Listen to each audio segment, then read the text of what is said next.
On a tous un collègue sympa qui adore noter à quelle heure on part du bureau. Ah bah tu pars à 17h30, c'est cool, hein, t'as posé ta demi-journée?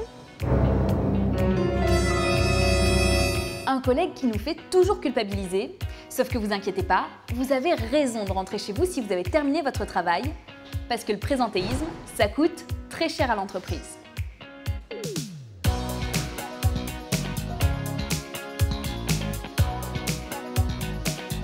En fait, le présentéisme, c'est quoi? C'est d'une part le fait de rester tard au travail juste pour se faire bien voir par son patron. Ça, c'est très français. Dans les pays du nord de l'Europe ou au Canada par exemple, c'est le contraire. Si on reste tard, on peut être mal vu parce que ça veut dire qu'on n'a pas été productif. La mentalité française, c'est pas bien de partir de bonne heure, c'est pas bien d'aller se reposer quand on est fatigué. Donc il faut essayer de passer tous ces tabous-là. Il vaut mieux être dans une entreprise pleinement et en pleine capacité 7 heures peut-être que 8 heures très très mal dans l'entreprise. Mais le présentéisme, c'est aussi le fait de venir travailler quand on n'est pas en forme. Oh là là là là, j'ai trop de fièvre là. Je peux pas rater le taf. Si tu vois que je m'évanouis, tu me réveilles?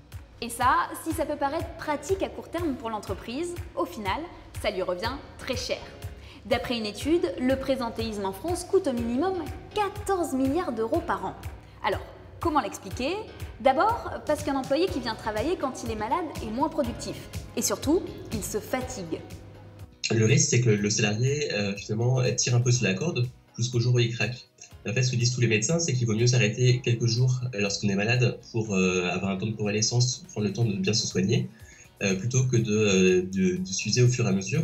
Ensuite, si vous venez malade au travail, vous risquez de contaminer vos collègues. Ah tiens, oh, pardon, excuse-moi. Aux États-Unis, des chercheurs ont montré que quand les arrêts de travail étaient mieux remboursés, la grippe se propageait moins. Tout simplement parce que les travailleurs malades restaient chez eux. Et puis, il existe aussi une autre forme de contamination, plus fourbe cette fois. Puis il y a aussi la contamination psychologique. C'est-à-dire que quand vous travaillez avec des gens qui sont malades autour de vous, il y a un effet, ce qu'on appelle le conformisme social. Il y a un bien inconscient quand on est en groupe, c'est qu'on adopte la norme de productivité. Donc si vous êtes 5 et qu'il y en a 3 qui sont malades, inconsciemment, vous allez baisser votre niveau de productivité sans vous en rendre compte. Bref, vous n'avez vraiment pas de quoi culpabiliser si vous restez chez vous parce que vous êtes malade ou si vous partez tôt du boulot parce que vous avez été très productif.